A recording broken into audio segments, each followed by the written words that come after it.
Hi friend, welcome to my channel. Today I thought I'd talk to you about personal tax allowances. So this is not only covers income tax as all of us know, this also has personal savings allowance as well as dividend allowances.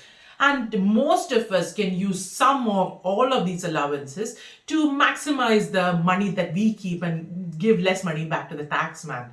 Understanding these allowances not only helps us with our tax planning today, it also gives us a good idea of how to tax plan as we are investing for our future, for our one day goal. So in today's video, I will be covering all our tax allowances. So this includes our personal income tax allowance and all the brackets involved in that, and also our personal savings allowances and thresholds of that, as well as a dividend allowance and the thresholds of that.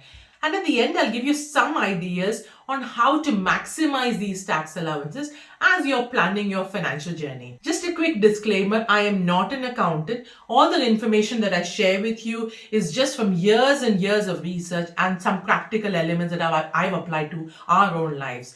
So with that disclaimer out of the way, let's get to income tax and income tax brackets. So there are 4 tax thresholds, and this is only for England.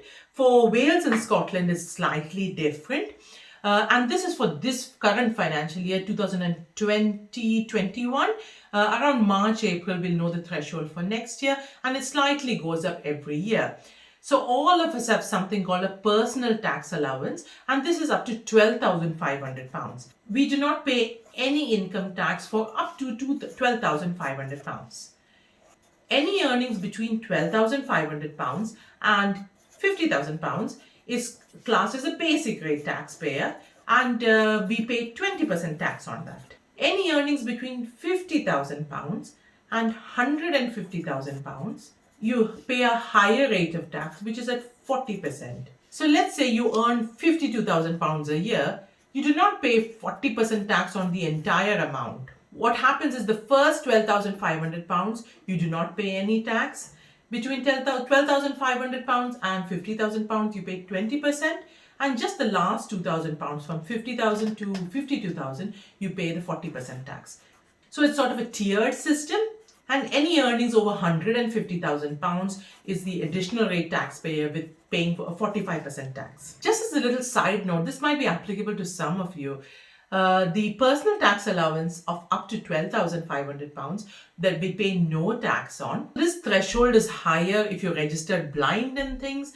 And also, if you're very high earners earning over 100K, you start losing some of this 0% tax band. So for every £2 that you earn over 100K, you start losing this personal allowance. And at £123,000 per year, 123K per year, you lose all of this 0% tax band. The second personal allowance that we all have is our personal savings rate. So as a basic rate payer, you can actually earn £1,000 in interest before you start paying any tax on it. And as a higher rate taxpayer, it's reduced to £500 income before you start paying any tax on it. And as an additional rate taxpayer, so earnings over 150K, you do not have any personal savings allowance. But currently, as in February 2020, the savings rate is very, very low, around 0.5%. So you need to have large sums of money before you're going to hit any of these savings threshold limits. But saying that, there has been rumors that UK is likely to go into an inflationary period. And if that happens, the savings interest rate will go up. And then we need to be mindful of these savings thresholds. I will put a link to a calculator that I use to find out the personal savings allowance, if I'll hit it or not. The link will be in the description box below. The last personal tax threshold that we need to be aware of is dividend tax. So there is 2 parts to this. The first part is up to £2,000 of dividend can be earned tax-free no matter what your income tax bracket is. So even if you're an additional taxpayer or earning over £150,000, the first £2,000 of dividend income is free for any of us. The second part of this dividend tax then falls according to our tax thresholds.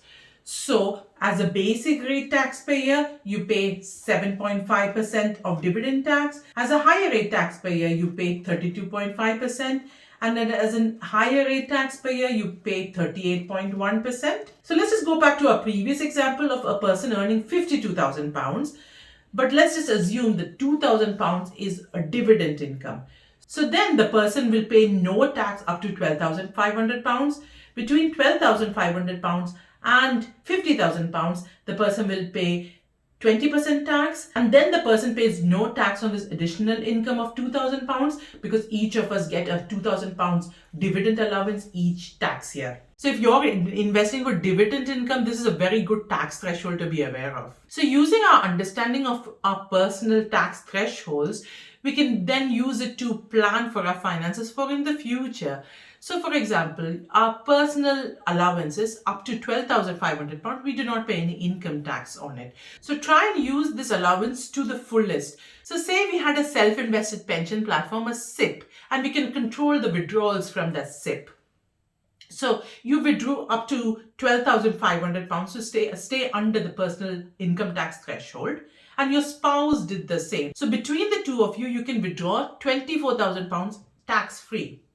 And say you needed £30,000 per year to live, there is a shortfall of £6,000. So as you're building up your finances, you build it up in such a way that both you and your spouse can withdraw £3,000 each year from your ISA allowance. So that is a family income of £30,000, and you do not pay a penny of tax on the £30,000. The other way to use these tax thresholds is if you're self-employed, if your profits are over 50k and you go into the higher tax bracket, then you may want to consider having a limited company. If your profits are still under 50k, it's not worthwhile because there's a lot of additional expenses involved with operating as a limited company. So it's not worthwhile to operate as a limited company if your thresholds are under 50k. Self-employed is better.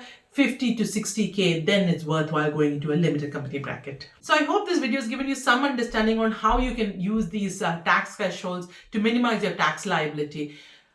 Please give me the thumbs up like button for this video because I've been juggling homeschooling, up and down homeschooling and doing this video. So I've come back to this video about 15 times.